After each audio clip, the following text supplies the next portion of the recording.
Hello, it's Dawn Michelle and welcome back to my channel. Today we're going to be doing another seasonal basket deck collection video where we're going to be looking at the decks in my winter basket, which hasn't gotten as out of control as all the others. So as per usual, we're going to be going through a lot of decks. I'm going to go through them fairly quickly.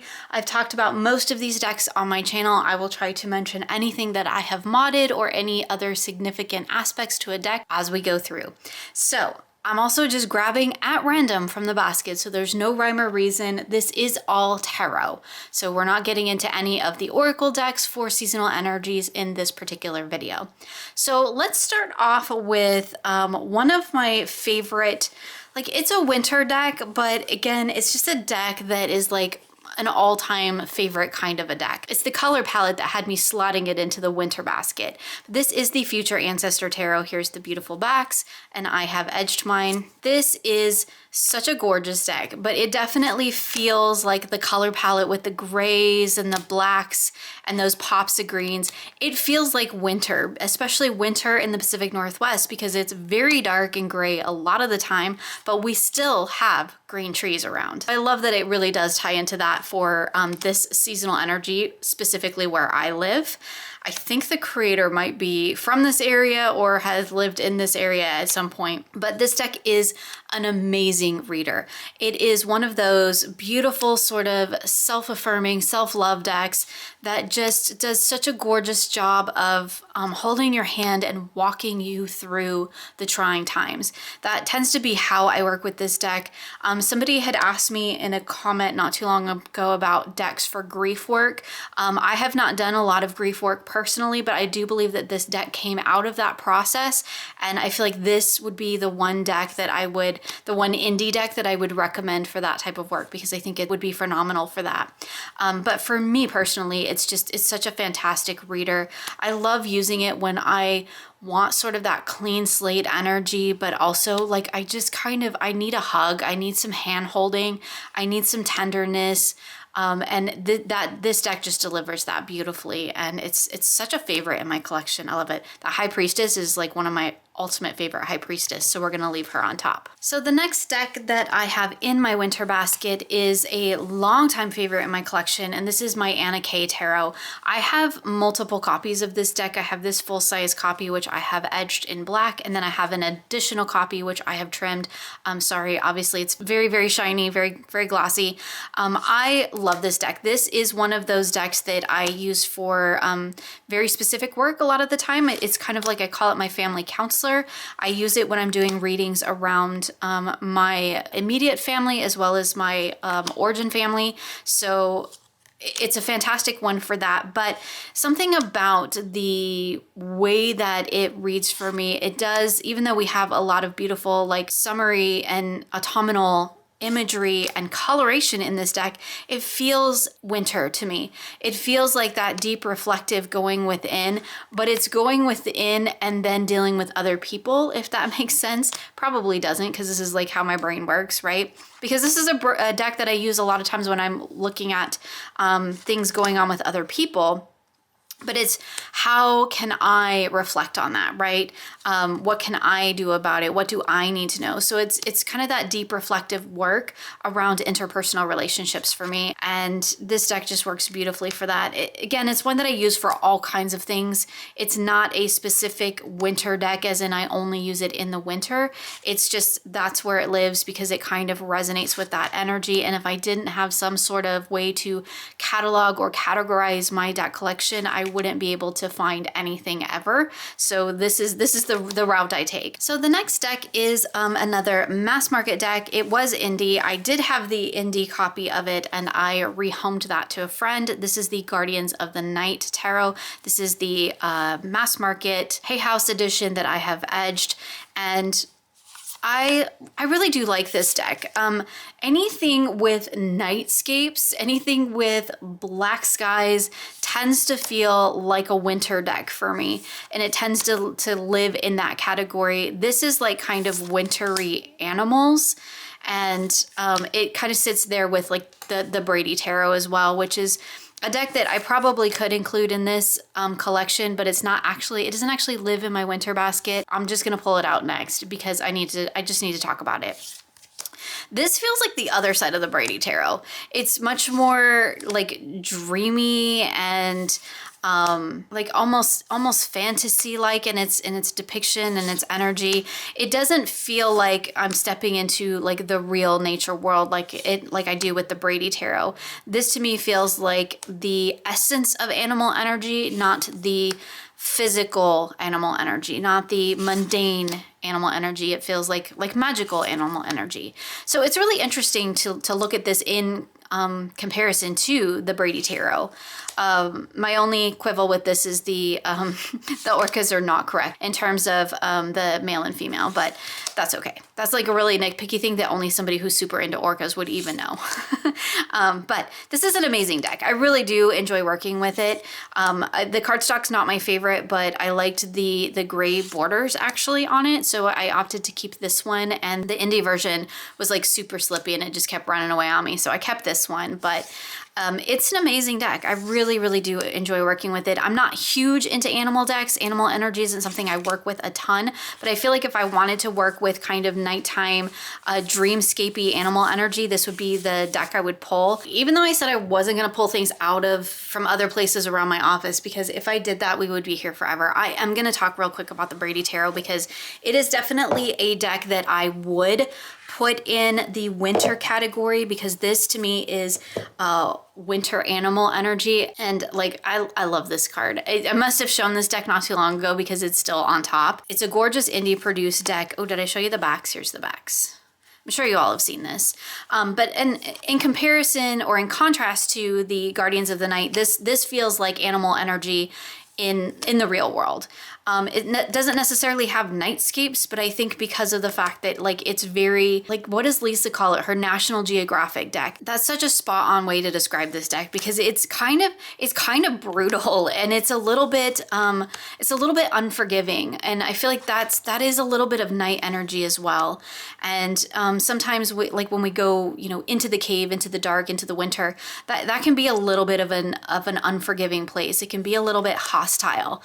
And that's kind of how this deck reads. Like, to say it's hostile sounds really bad, but it's definitely a hard hitter. It does not shy away from the truth. And I really appreciate that about it. It's like when I want to know like the real, no muss, no fuss, bare bones about something, this is a deck that I will go to. It's also the deck that I use during the winter, darker half of the year for animal energy primarily. If I'm working with animal energy, or I'm doing something like the Animal Gnosis, which is a practice provided by Tegan from Cosmic Creeper over on her Patreon. I'll leave a link for that below if you want to check it out. It's amazing. So I've got this deck that I've been working with. I've probably worked with it a lot more this year in terms of that, but it is the one that like I've got set out to use for the winter time, for the darker half of the year. Okay, so back to the basket, and the next deck I have in the basket is the Fantastical, oh my goodness, what is the name of this deck? Oh look, there's the title card on the front. Wasn't that smart of me? I kept it in here because I want to edge this deck is why. It's the Fantastical Tarot. So this deck is out of print, just so that you know. You can find it. It can sometimes be a little bit spendy. I did not spend a fortune for this deck. I paid about the price I would pay for an indie deck. So just so that you know that, but it is, it's an amazing deck, but again, it sits in that sort of dark, kind of a little bit hard-hitting, very into the depths of self and soul sort of energy, but through a fae lens, because this deck definitely feels like it is full of these dark fae creatures, and it's a really, really amazing deck. I really enjoy working with it. I haven't done a ton of work with it yet, but I've definitely dipped in and out of it throughout the year since I got it. Love this world card. It's amazing. And it's a truth teller. It's a hard hitter, but I really enjoy it. There's just something about the sort of no-nonsense-ness of this deck, but then you combine that with the fact that it's in this like fantasy world. It's such an interesting combination. This would have been probably a good one to pick for Sagittarius decks too, because it's very much in that sort of alchemy of those two things kind of coming together and combining. It's like mundane and magical combined into one, because it definitely hits in that inner truth teller sort of an energy for me, but it exists in this really amazing sort of dark fae fantasy world, and I really enjoy it. I love it. So the next deck in the basket is my first edition Solara Occulto Tarot. This is an indie deck. I do believe there's a new edition that either just came out or is possibly out now. I have trimmed mine and I have edged it. So this one did have borders. I ended up taking those off, taking it down just completely borderless. Again, black with the nightscapes, right? Do you see a theme here? See what I've got going on? This is a deck that I do tend to actually use a lot in the winter because I really love the minimal color palette of it. It feels very much like winter time. And there's also these very, you know, earthy colors with these browns and golds and rust colors, and I really love it. This is an amazing reader. It's a Rider-Waite-Smith, yes, but it definitely goes its own way in some places, and I do really enjoy that about it. It's an interesting deck to work with. It kind of has this quirky sort of attitude, but it's not super cheeky quirky like something like the zombie tarot, right? It doesn't hit in that. It's not funny, but it's quirky. It's different. It's a little bit odd, a little bit just off of center. And I really appreciate that about this deck. I like a deck that does something different, but you can definitely still get all the tie-ins to your traditional, you know, Rider-Waite-Smith system. They're all still here. There's just additional kind of quirky, nuanced layers in there, which I think is really, really cool. And it's got great artwork. I really like the artwork and the color palette. It's like this color palette just completely is my jam. So the next deck is the Runic Tarot, and this is a mass market deck still available as far as I know. I have edged mine in this yellow color. This deck is, well, it's the Runic Tarot, so there are runes wrapped into it. It's very Norse themed, and to me this is just like full on winter. It's the dark color palette. It's very moody. This deck is like if the modern spellcasters and Darkness of Light had a baby, it would be this deck. I think I said similar about the other deck, the Heaven and Earth one too, which we'll see here as well. And again, it's into that full dark, moody sort of vibe and energy that feels very winter to me. It also kind of like, it has like almost a Yule feel to it, which is really interesting. I don't know if that's because of the Norse tie-in, right, with Odin and like Santa Claus and everything. Maybe that's what makes me think about that. It's a great reader. I really enjoy working with it. There is a version with a larger guidebook. I think there's a version with a smaller guidebook too. I do not have that one, so I don't know what's in that guidebook. The larger version does actually include the runes, which is really nice because while the modern spellcasters has runes in it, there's absolutely no mention of it in the guidebook. So that guidebook for that deck really, really falls flat. This one's not too bad because it's actually got the associations in there, which is nice. So you can, you know, look up the rune and see what it's relating to. And I do really appreciate that. But yeah, it's that moodiness, that darkness. It just feels like wintertime. So since I just mentioned it, I went ahead and grabbed this one out. This is the Heaven and Earth Tarot, which is, again, another mass market deck, also by the same creator team as the Runic Tarot. I do believe it's the same artist and author. I've edged mine in gray, and I go back and forth on this deck because I'm like, do I keep it or do I not keep it? Again, this is another one that feels like, to me, this is like if Pagan Otherworlds and Darkness of Light had a baby. That's what this feels like to me. And I think it's because of the Fool card in this deck. I'll see if we come across it. It has such a Pagan Otherworlds feel to it. I do actually really enjoy this deck. I don't know what my hesitation with it really is, other than I can't read the titles like at all. Like even with my glasses on, the font is so hard to read. I have thought about just chopping it off because for the most part, it is a Rider-Waite-Smith deck and I do not need to read the titles, but it has the Golden Dawn titles. Am I correct in that? I think that's what it is, just the Golden Dawn titles, which is kind of cool. And I would like to be able to add that layer in, but I can't read most of them. So like there's that. I do think it's a gorgeous deck. Again, super moody, super into that winter sort of dark energy. It's a little bit angsty too. Like it just has a little bit of an angsty energy for me. But I do really enjoy working with it. But for some reason, it's always like in the back of my mind of, should I keep it? Do I need it? I actually rehomed the Darkness of Light because I have this and I have the Runic Tarot now. And I didn't feel like I need all three of those decks. They are all different. Like I'm not trying to discount any one deck. The Darkness of Light is an amazing deck. I just didn't use it that often. So I got these instead, and I do really like it. It does sit in that sort of unique energy because for me it is Darkness of Light and Pagan Otherworlds Had a Baby, and that's the Heaven and Earth Tarot. And I do really love the sort of above and below energy. So I love it, but maybe I don't think I should love it. So like, I'm always like, maybe it needs to go into purgatory, but I don't ever put it in purgatory. It just ends up hanging out where it always does. Okay, so the next deck, and I guess we're just gonna go down the row of decks that are still in their original boxes in this basket. And the first one I have here is the Canis Arcana. I don't know how to pronounce it. Canis Arcana deck. This is an indie deck. Look at those backs, aren't they beautiful? It is silver gilded. This was a deck that was gifted to me by a friend. It is a doggy deck. It is the only doggy deck that I have, and it is because the Fool is like an exact copy of my dog.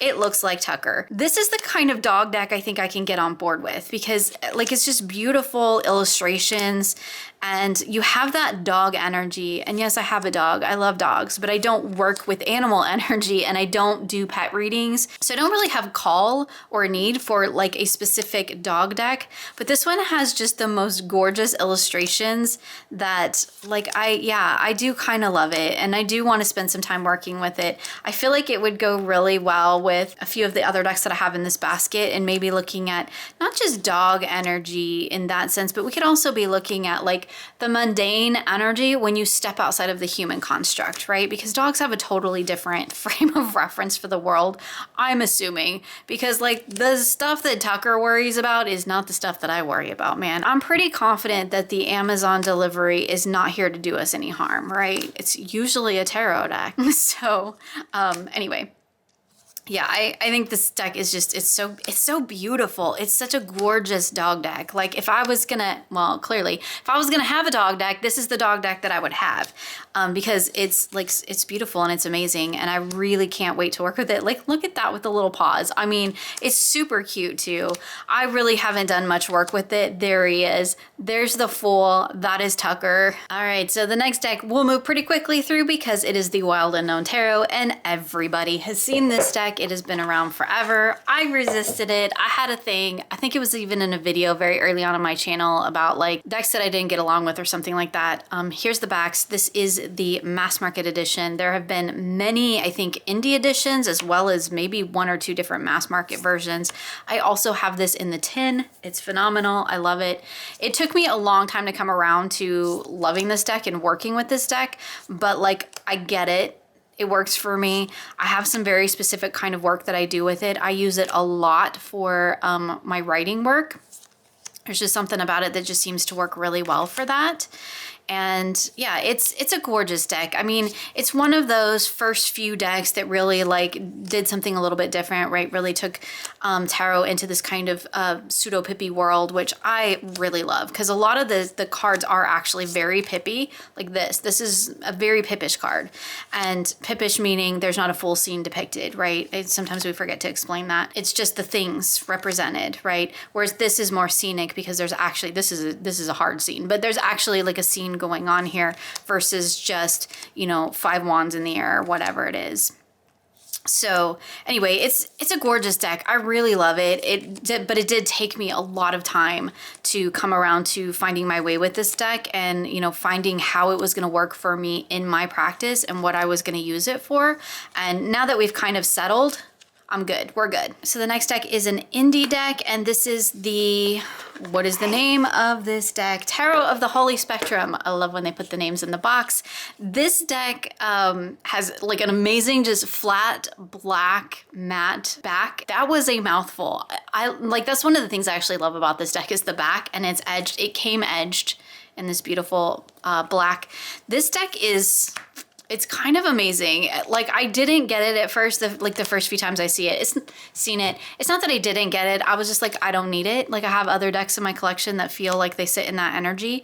But it does something different, right? And like, that's the thing with all of these decks. They can be really similar in tone and vibe and energy, but they still all do something a little bit different. This one is in my winter basket because of how like it plumbs into the depths of self and soul. Like, look at this Temperance card, beautiful. But the messages are very on the surface for me. Like, when I lay these cards down, is like no nonsense. It knows what's up. It's telling me, and there you go. Like, get your message and move on with your day. But like, there's really deep internal work that can come through using this deck, and like it's just super cool. And that to me is kind of like the going into the cave energy. Again, lots of black backgrounds in this one as well, which I think definitely, you know, leans me into that winter energy because like, look at all these. So the next deck is a repurchase. This is the Fountain Tarot, which is a mass market deck. This one I think might have shown up in the same video as the Wild Unknown, like way back in the beginning of my channel, where I was like, this deck doesn't work for me. Here's the beautiful backs. It is silver gilded, which amazingly I have not cut off. I might at some point, but I haven't yet. My first, you know, work with this deck, my first impression with it was like, it's cold. It was giving me the cold shoulder. I like just wasn't making the connection. I feel like this was a deck that it was a time and place issue for me. I just wasn't in the space to be working with this sort of imagery and this sort of detached way of looking at the tarot. And I say that because for me, this deck is all in the mind. It's all air. It is like a clean slate deck where it'll work with you, work with the energy, give you your messages, but without adding any additional like baggage or underlay or anything. It's super clean. Like that's the only way I can describe it. Super clean, super into the mind. It's amazing. Like, I really love it. But it is a deck that I had said it didn't work for me, rehomed, and then repurchased, which again is why I don't rehome decks quite so fast anymore, because like that happens. And it's a great one for pulling out when I want to know like what is going on in my mind, like in my mindset, where is it at, without adding that emotional underlay to it. So like, this is a really fantastic one for that. And sometimes I pair it with a deck that really sits in that like heart space energy, so I kind of get that balance of mind and heart. And I really enjoy working with this deck in that way. So the next deck is fairly new to my collection, as in within the last year. And this is the Tarot of the Abyss. And this is totally, my members made me do it. I think it was in September when we had our blank slate month, and they were like, you need this deck. Okay, so they were right. Here's the beautiful backs. This is a mass market deck. It's black and white. Well, it's cream and white, but it doesn't have any color, and I do actually really enjoy that about it. This actually is kind of the opposite for me of the Fountain Tarot. It's really interesting that they sit right next to each other in my basket, because this is all in the heart space. This is all about what's going on in the internal, all about what's going on in the unknown, maybe what we might call the shadow space, right? And the shadow self. And it's all about the feeling in this deck. And I don't know if it's something about the way the artwork is, the fact that it's black and white, so there's like no color to distract. It feels very primal heart space. And I mean that like in the best possible way. I really have enjoyed getting to know this deck. Most of the decks that end up in a seasonal basket are there because like they work for me for multiple reasons. So like that's almost like once it hits the basket, it's a place of honor. It's probably not going to leave my collection at that point, because it's a deck that I've found that not only resonates with the seasonal energy for me, but also is like multifunctional, because I don't think I've talked about a single deck yet that I wouldn't use outside of the winter season. These decks just resonate with that energy. Very emotionally driven deck. It's it's a very emotionally charged deck. And so it's one that I've used quite a bit for like when I'm trying to figure out like what is my heart trying to tell me. So it's a really interesting one. I probably should try pairing it with the Fountain Tarot. It's kind of funny that they live in the basket together. Because I really hadn't thought about that, but seeing it through this particular lens, I think it would work really well. Okay, so even though I'm sort of jumping out of order here, let's talk about the Bianco Nero Tarot. So here's the beautiful backs. This is a deck that I bought for a particular practice that we did in the monthly membership back in September. And this deck is really interesting because it's black and white, similar to Tarot of the Abyss, but it has a totally different feeling. It's very RWS. One of the things that I like about the Tarot of the Abyss is that there are multiple versions of several of the cards so you can pick and choose, which was fantastic because I could choose some cards that sat a little bit more in alignment with how I read the tarot. This deck, however, like this is a very sensual deck.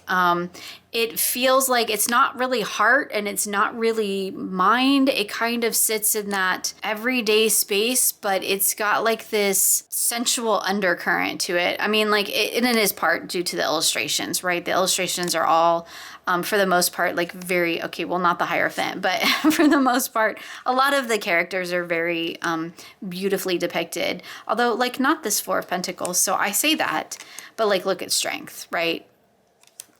And this to me, I would say that this is one of the like most sensual decks I have. It's not hypersexualized, it's sensual. And to me, those are two very different things. And I kind of think that's really interesting. It's in my winter basket because it's black and white, and I tend to associate anything black and white with the winter time. I also tend to work with black and white decks. Traditionally, it might be a little different coming into next year, but traditionally I've worked with a lot of black and white decks, very minimalistic color palette decks in like January and February. That tends to be when I get into them. So that for me, that here is still winter. So that's why it's in this basket, but it actually doesn't so much feel like winter in terms of the season. It feels, how am I going to say this?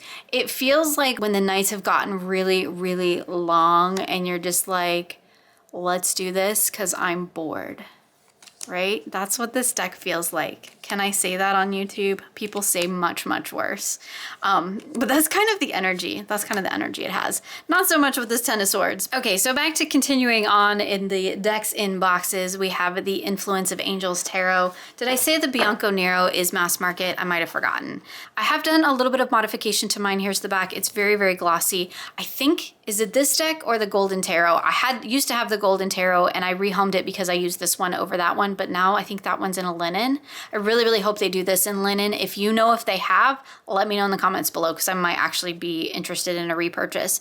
I trimmed the gilding off this because I did not like it and I edged it, but I kept the borders. So I just de-gilded this deck. This deck is like, this is a deck that I tend to pull out around Christmas, like almost without fail every year. It's so fun and it's kind of cheeky because we have these like little angels that are like sitting over everybody's shoulder. The guidebook is phenomenal. Like definitely if you have this deck, get into the guidebook because it's amazing. I absolutely love the artwork. I love the art style. It's, you know, digital collage and it's done in such a beautiful way. And it's got this gorgeous sort of old world feel to it. I'm sorry, I know nothing really about different time periods in art. I'm not an art history person. But I think it's absolutely gorgeous and I really enjoy reading with it. It's something about like really tapping into where those little angels show up is a really part of the charm of working with this deck for me. But I definitely tend to use it like in the winter time and I tend to use it pretty heavily in December.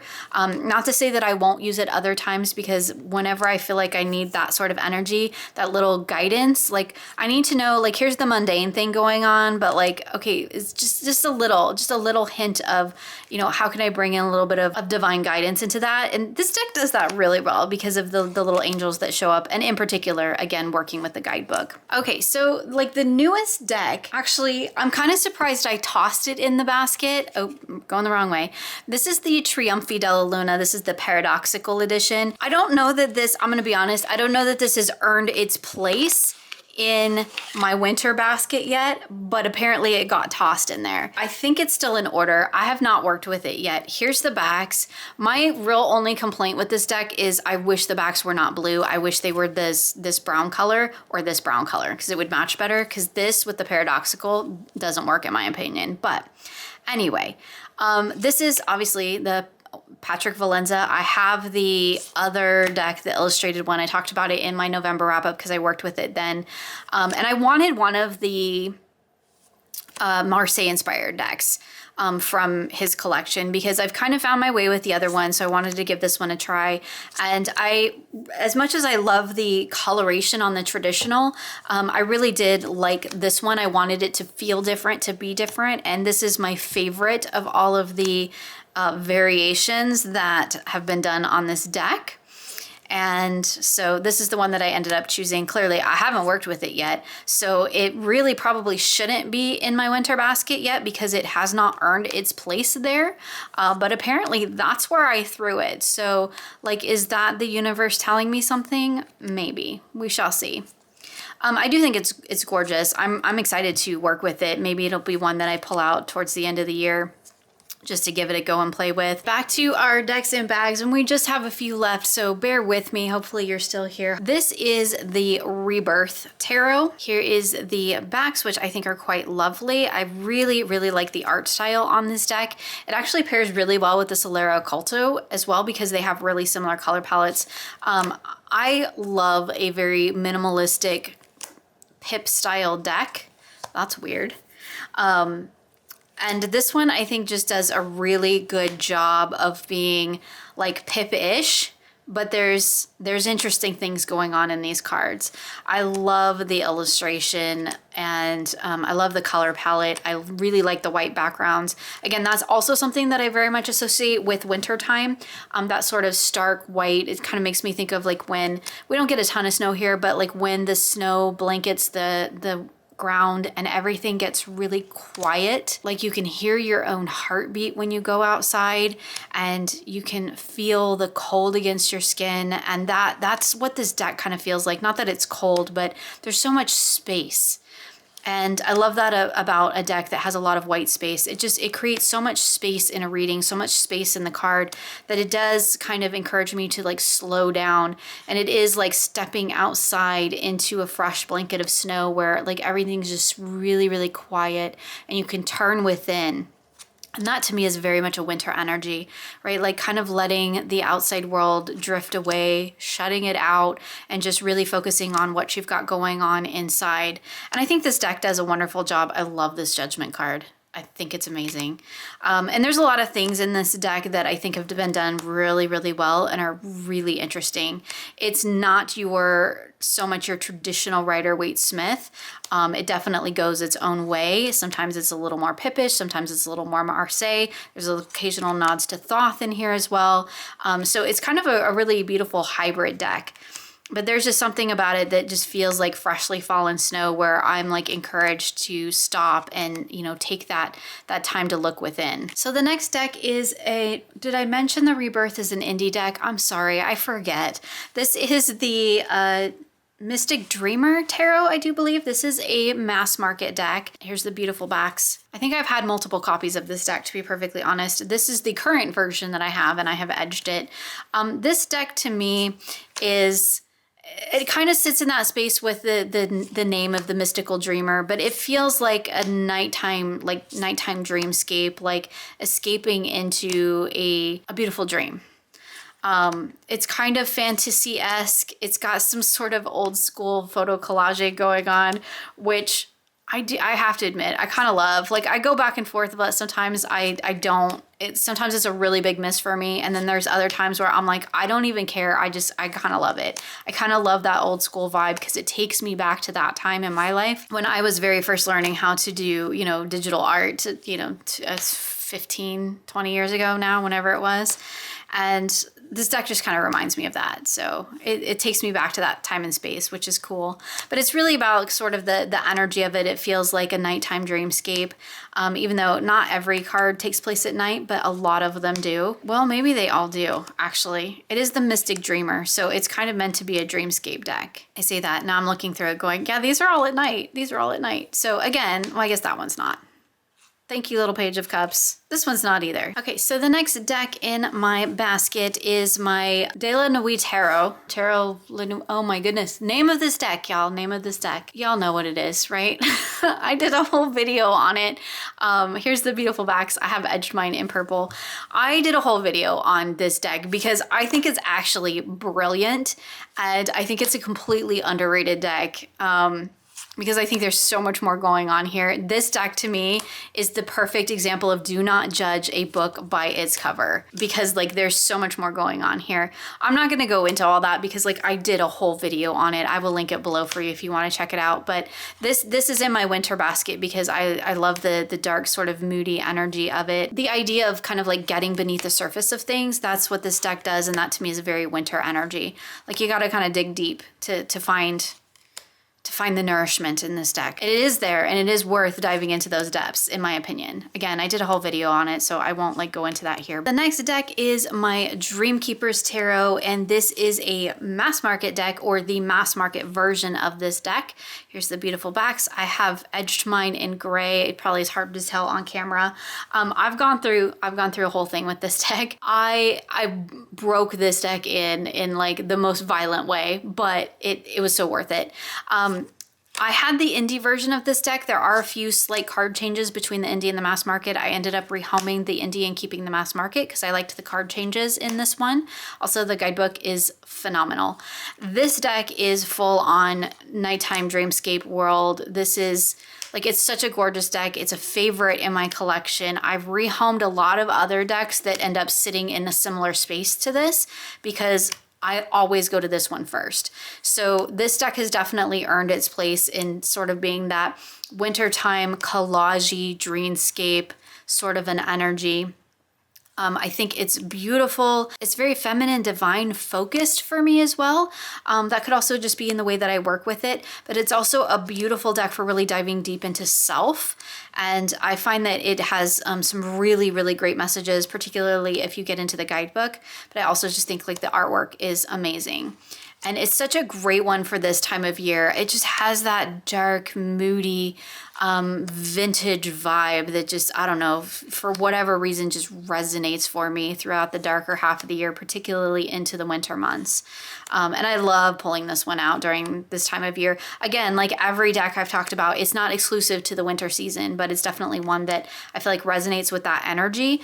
And I really do enjoy working with it during that season in particular. Okay, so we're on to the last deck in this particular basket. And I do have other decks that I would associate with winter time. I'm gonna pull one out as a honorable mention because I think it deserves mentioning, but this is the last deck that I have in the basket, and this is my Jonasa Jaus, which for whatever reason is the only deck that lives in the bag, in its box for some reason. So here's the backs. I do not know what edition I have because honestly, I bought this when it was out of print. I paid a lot of money for it. I do not regret it, but there is something to be said for like maybe just having a little bit of chill because this deck has come back into print multiple times since then. But I do really love this edition. I love the size of it. I love the coloring. I have looked at the other editions, which are usually just all slightly different. I haven't so far purchased another edition of this deck because I'm kind of like bonded to this one. Again, lots of nightscapes. I love the color palette. That minimal color palette is definitely a wintertime thing for me. This deck pairs phenomenally with the Black Lily. That's another deck that I would say is like a winter deck, but that exists in a different basket. I do not know if I've shown it, but I will definitely have to look into that. But I really, really love the illustrations in this deck. The artwork is amazing. It has my most favorite emperor of every emperor card ever. I hope we can find him. Let me see if I can find him. Don't you love when you're looking for a particular card and you're like, it's nowhere. It doesn't exist in this deck anymore. It's gone. Come on, dude. I know you're in here somewhere. In my opinion, best Emperor card ever, because this Emperor, this skeleton of a man that has been overtaken by Mother Nature, that to me just is the embodiment, the raw primal embodiment of the Emperor, and I love it. I think it's amazing. So, okay, that aside, all of that just to say that 2-second blip about the Emperor card. I love this deck. It's amazing. So the last deck doesn't technically live in my winter basket, but it lives winter basket adjacent, and occasionally I throw some of those in. This is the Intuitive Night Goddess Tarot. This is the mass market edition of this deck, and I have edged mine in green. Here's the beautiful backs, which I love. It looks like a winter sky, right? And this deck it's one of my favorites. I've used it a ton. I use it a lot for personal spiritual work. I love that it is like goddesses, but it's not goddess specific. So there are no specific deities or goddess representations in this deck, to my knowledge.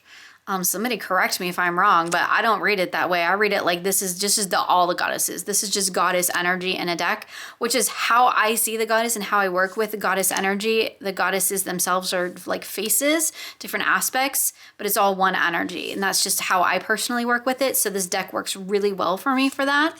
So I tend to use it a lot in that type of work. But like the black skies, like I think it's supposed to be night, like stars, but it looks like snow, right? It just feels like winter deck because it looks like every card exists in snow. Even when there's beautiful botanicals and foliage, it still feels like it's snowing in the background. So it always makes me think of winter, and I do tend to use it a lot in the winter as well, just for that very reason. Particularly if it snows here, it's kind of just a funny thing. If it snows here, I actually tend to get this deck out and I'll play with it a little bit because like it snowed. And so for whatever reason, I just associate this deck with snow. So again, those kind of snowy night skies makes me think of winter. Okay, we did it. This basket is so big, they do not even fit in my camera space because I keep upping my baskets, but this is as big as I can go and still fit on my shelves. So this is where we're at. Anyway, that is a look at all of the decks in my winter basket with a few honorable mentions that are winter basket adjacent. I would love to know what decks you associate with winter. Do you have any that you like to use during this specific time of year? I'm always fascinated by how people kind of categorize their decks in that way. So definitely let me know in the comments below. As always, you'll find links for everything I've shown here in the description box of this video. Thank you so much for hanging out with me today, and I look forward to sharing with you again soon.